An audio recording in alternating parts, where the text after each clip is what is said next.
plan was originally I was going to do 6 months and then go to university and do criminology psychology, but I just loved it, David. I did. I was working like one-to-one support, and I just loved it. It was, I mean, the wages were abysmal. I'd gone from like 35 grand a year, and this is going back to like 2000, yeah, around 2000 time, maybe 2002, something like that.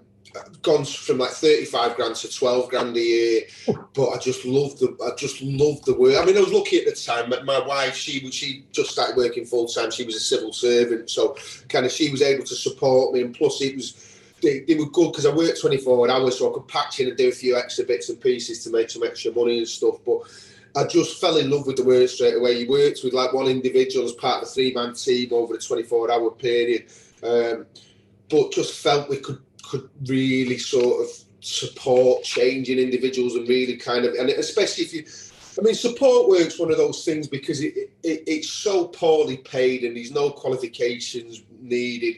So it just, you know, it attracts some people who just, it's just a job, they're not interested.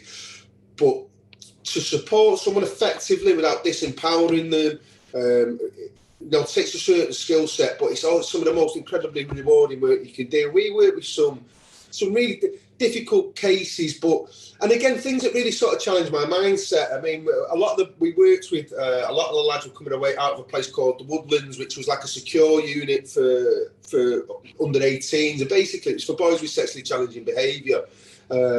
So you had a lot of these guys who were basically sort of trapped in that cycle of abuse. They'd been sexually abused themselves as children, and you know, then gone on to commit abuse. And rather than going to prison, they've gone into the secure unit. But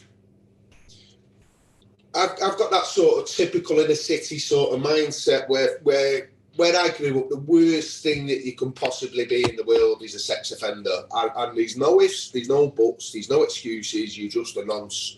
And you know, and bad things happen to nonces where I grew up from. So we're going into work in this environment, and I can remember working with the first lad that I worked with was just, and you've got these big white forensic files you've got to read, and it was just really heavy duty. You know, he had like his windows were alarmed so he couldn't climb out of the night time. Before I started working there, they found like a rape kit, so it was like a hooded mask, gloves, rope, all this sort of stuff. And it really, really sort of, I went in there like, why are we even working with this kid? Why is he just not locked up, etc., etc.? And then you've got to read this white forensic file, and you go through it, and then you kind of realise that this kid is the way that he is because he's just almost just been programmed, because he's just been abused from the day that he's taken his first breath, and so he knows no different.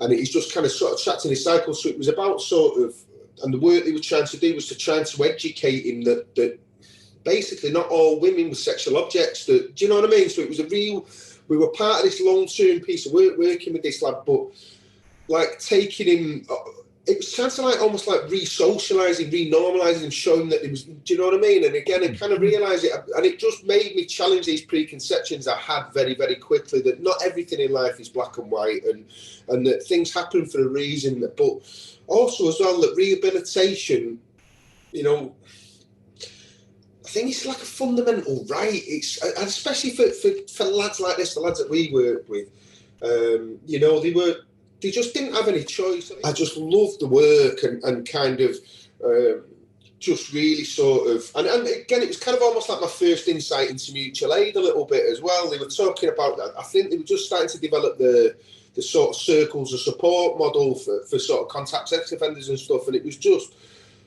yeah, just completely sort of just made me change my mindset and just sort of, and I love anything like that. I mean, it's funny because anybody who knows me will tell you that I'm a notorious gobshite and that I've got very strong opinions and very strong views on everything. But I love being wrong about stuff as well, because especially when I've got these preconceptions and stuff, because again, that's how I grow, do you know what I mean? So it was just, so yeah, I'd gone there for 6 months and ended up being there for like 4 years and worked with this one lad and just put everything into it and really, really progressing and really, really sort of moved on. But then I kind of sort of saw, a bit like we see within cheating services really, but along the short of it, the lad was doing too well at that point, and the company, or a social service provider, because he was from over Liverpool way, was starting to talk about reduce his package of support down, etc., etc. So then the next thing, his support team was broken up. We were all sent elsewhere. They brought a new group in, and he just started making backward steps again. And then they kept the level of funding in place at that point. So that kind of made me realise that, right, disillusioned, that I need out of this now. Do you know what I mean? As much as I love it, we're not, as practitioners or support workers, we're supporting the individual. As an organisation, as a company, as a business, they don't want that, because if people get well, they're not going to get paid.